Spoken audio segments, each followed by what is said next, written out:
വിവരങ്ങളുമായി അവിടെ നിന്നും ഞങ്ങളുടെ പ്രതിനിധി പി വി കുട്ടൻ ചേരുകയാണ്. കുട്ടൻ, ഇന്നലെയും നിലമ്പൂരുമായി ബന്ധപ്പെട്ട് ഉണ്ടായ വിവാദങ്ങളുടെ ഏറ്റവും വലിയൊരു ആകത്തുക UDFിലെ സംഘർഷം, ഭിന്നത നിലനിൽക്കുന്നു എന്നുള്ളതാണ്. ഇന്നിപ്പോഴിതാ LDFിൻ്റെ സ്ഥാനാർത്ഥി കൂടി ആകുന്നതോടുകൂടി പോരാട്ടം ഏതാണ്ട് അതിൻ്റെ വ്യക്തതയിൽ നീങ്ങും. മാത്രമല്ല, UDF കേന്ദ്രങ്ങളെ സംബന്ധിച്ച് പറഞ്ഞാൽ ഇന്നലെയും ആര്യാടൻ ഷൗക്കത്തിനെതിരായ വാദങ്ങളാണ് അൻവർ ഏറ്റവും ഒടുവിലും നിരത്തിയിരുന്നത്. അൻവർ ഒറ്റയ്ക്ക് മത്സരിച്ചേക്കും എന്നതൊക്കെയും കേൾക്കുന്നുണ്ട്. അങ്ങനെ UDF കേന്ദ്രം ആ അർത്ഥത്തിലൊരു ഭിന്നതയിൽ ആടിയുലയുന്നു. ഇന്നിപ്പോൾ ഇതാ ഇടതുപക്ഷ സ്ഥാനാർത്ഥിയെ പ്രഖ്യാപിക്കാൻ പോകുന്നു. ഇങ്ങനെയൊക്കെയുള്ള രീതിയിലേക്കാണ് നിലമ്പൂർ സിനാരിയോ നീങ്ങുന്നത്.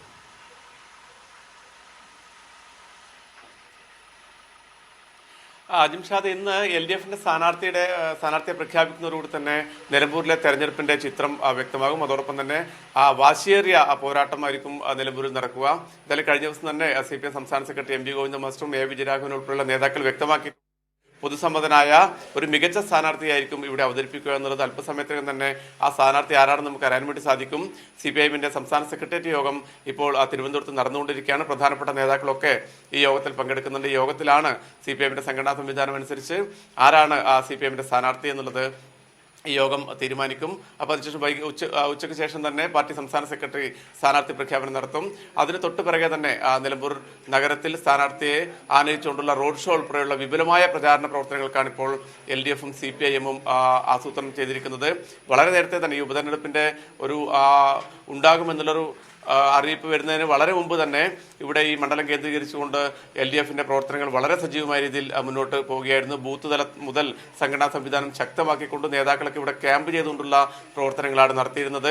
ഇപ്പോൾ കഴിഞ്ഞ ദിവസങ്ങളിലൊക്കെ CPIഎമ്മിന്റെ കേന്ദ്ര സംസ്ഥാന നേതാക്കളൊക്കെ ഇവിടെ മണ്ഡലത്തിൽ ഓരോ പഞ്ചായത്തിന്റെയും ചുമതലയുള്ള നേതാക്കളൊക്കെ ഇവിടെ എത്തി പ്രാദേശിക തലത്തിലുള്ള പ്രവർത്തകരുടെ യോഗങ്ങളും ബൂത്ത് കമ്മിറ്റികളും ഉൾപ്പെടെ വിളിച്ചു ചേർത്തുകൊണ്ട് വളരെ ശക്തമായ ഒരു സംഘടനാ സംവിധാനത്തിലൂടെ LDFിന്റെ തെരഞ്ഞെടുപ്പ് പ്രചാരണ പ്രവർത്തനങ്ങൾ മുന്നോട്ട് പോവുകയാണ്.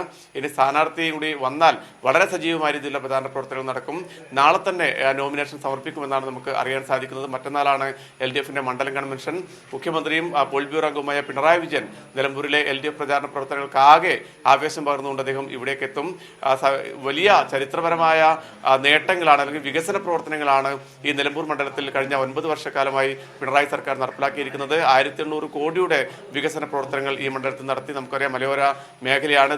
ഈ പ്രളയ സമയത്ത് ഉൾപ്പെടെ വലിയ ദുരിതത്തിലായ ജനങ്ങളാണ്. അവരെയൊക്കെ പുനരധിവസിപ്പിക്കുന്നതിന് വേണ്ടിയും ദുരിതാശ്വാസ പ്രവർത്തനങ്ങൾക്കൊക്കെ വേണ്ടി മികച്ച രീതിയിലുള്ള പ്രവർത്തനങ്ങൾ LDF സർക്കാർ നടത്തിയിരുന്നു.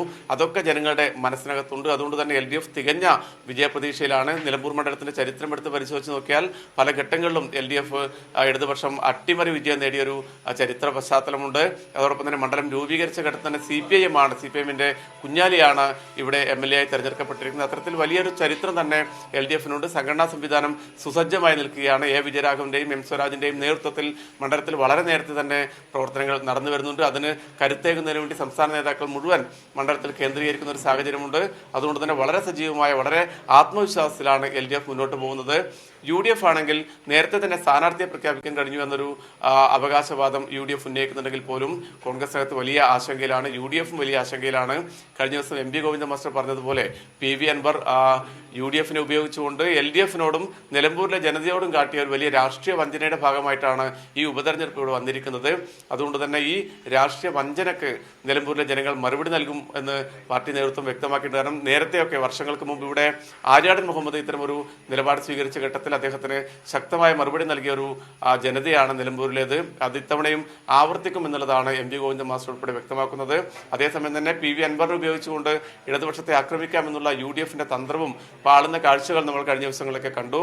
അൻവർ അതിശക്തമായ രീതിയിൽ UDFിന്റെ സ്ഥാനാർത്ഥിക്കെതിരെയും VD സതീശനെതിരെ, പ്രതിപക്ഷ നേതാവിനെതിരെ ഉൾപ്പെടെ വ്യക്തിപരമായ കടന്നാക്രമണങ്ങളാണ് കഴിഞ്ഞ ദിവസങ്ങളിലൊക്കെ നടത്തിയത്. അതുകൊണ്ട് തന്നെ UDF ക്യാമ്പ് ആ രീതിയിലും ആശങ്കയിലാണ്. ജിംഷാദ്, തീർച്ചയായും, അതായത് PV കുട്ടൻ സൂചിപ്പിച്ചതുപോലെ ഇടതുപക്ഷത്തിന് ശക്തമായ അടിത്തറയുള്ള ഒരു മണ്ണ് തന്നെയാണ് നിലമ്പൂർ. നേരത്തെ പറഞ്ഞതുപോലെ MLA ആയിരിക്കുമ്പോൾ രക്തസാക്ഷിയായ കുഞ്ഞാലി അടക്കം സംഘടനാ സംവിധാനങ്ങളിൽ ആ ഒരു പോരാട്ടത്തിൻ്റെ വീറും വാശിയും ഒക്കെ എല്ലാ ഘട്ടത്തിലും പ്രകടിപ്പിച്ചിട്ടുള്ള ഒന്ന് തന്നെയാണ് നിലമ്പൂരിലെ മണ്ണ്, ടി.കെ. ഹംസയുടെ കാര്യത്തിലും അടക്കം നമ്മൾ കണ്ടിട്ടുള്ളതാണ്. അപ്പോൾ ഇങ്ങനെയൊക്കെയുള്ളൊരു പശ്ചാത്തലത്തിലാണ് ഇടതുപക്ഷം നിൽക്കുന്നത്. ആ കോൺഫിഡൻസാണ് ഈ പോരാട്ടത്തിന് പിന്നിൽ. അത് മാത്രമല്ല, നേരത്തെ ഇവിടെ കുട്ടൻ തന്നെ സൂചിപ്പിച്ചതുപോലെ PV അൻവർ ഇത്തരത്തിലൊരു എലക്ഷൻ ഉണ്ടാക്കുന്നത് UDF-ഉമായുള്ള ഒരു ഗൂഢാലോചനയുടെ ഭാഗമായിട്ടാണ്. ഇതടക്കമുള്ള രാഷ്ട്രീയ പ്രചരണങ്ങളൊക്കെ ആയിരിക്കും LDF-ഉം നടത്തുക. ഇങ്ങനെയൊക്കെയുള്ളൊരു സംഭവഗതികളുടെ തുടർച്ചയിലാണ് ഇന്നിപ്പോൾ ഇടതുപക്ഷ സ്ഥാനാർത്ഥിയെ പ്രഖ്യാപിക്കുന്നത്. പക്ഷേ UDF കേന്ദ്രം അങ്ങനെയല്ല. PV കുട്ടൻ, UDF കേന്ദ്രത്തെ സംബന്ധിച്ച് തനിക്ക് ഒരു വോട്ട് ഏറനാടാണ്, അതുകൊണ്ട് തൻ്റെ വോട്ട് പോലും ഉറപ്പാക്കാൻ തനിക്കാകുന്നില്ല എന്ന രീതിയിലാണ് ആര്യാടൻ ഷൗക്കത്തിൻ്റെ സ്ഥാനാർത്ഥിത്വം സംബന്ധിച്ച് PV അൻവർ പറഞ്ഞത്. തൻ്റെ ബന്ധുവാണ്, ശത്രുവല്ല, ഒക്കെ ശരിയാണ്. പക്ഷേ ജയിക്കേണ്ട സാഹചര്യം ആര്യാടൻ ഷൗക്കത്തിനുണ്ടോ? അതില്ല, അതിൻ്റെ വസ്തുതകളുണ്ട് എന്നൊക്കെയാണ് PV അൻവർ തന്നെ പറയുന്നത്.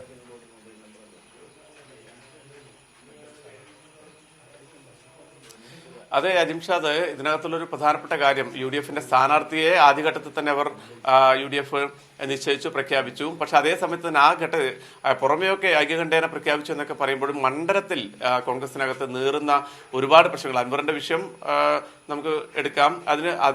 അതിനേക്കാൾ പ്രധാനപ്പെട്ടത് ഈ കോൺഗ്രസിനകത്ത് ഇന്നലെ MG ഗോവിന്ദൻ മാസ്റ്റർ ലേഖനത്തിനകത്ത് വളരെ കൃത്യമായി പറയുന്നൊരു കാര്യമുണ്ട്. കാരണം കഴിഞ്ഞ തെരഞ്ഞെടുപ്പിൽ ഉൾപ്പെടെ ഇവിടെ VV പ്രകാശ്, മുൻ DCC അധ്യക്ഷനും കോൺഗ്രസിന്റെ പ്രധാനപ്പെട്ട നേതാവുമായ VV പ്രകാശ് ഇവിടെ മത്സരിക്കുമ്പോൾ അദ്ദേഹത്തെ കാലുവാരി തോൽപ്പിച്ചത് ആര്യാടൻ ഷൗക്കത്താണ്. അതോടൊപ്പം തന്നെ അദ്ദേഹം പിന്നീട് ഹൃദയാഘാതം വന്ന് മരിക്കുന്നൊരു സാഹചര്യം ഉണ്ടായി.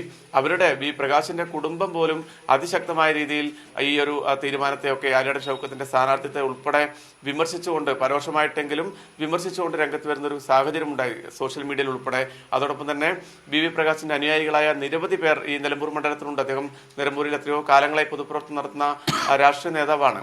അതുകൊണ്ട് തന്നെ അദ്ദേഹത്തിനെ അനുകൂലിക്കുന്ന, അദ്ദേഹത്തെ സ്നേഹിക്കുന്നവരൊക്കെ ഈ ആര്യാടൻ LDF സ്ഥാനാർത്ഥി കൂടിയാകുന്നതോടുകൂടി മത്സരരംഗം കനക്കുമെന്നുള്ളതാണ്.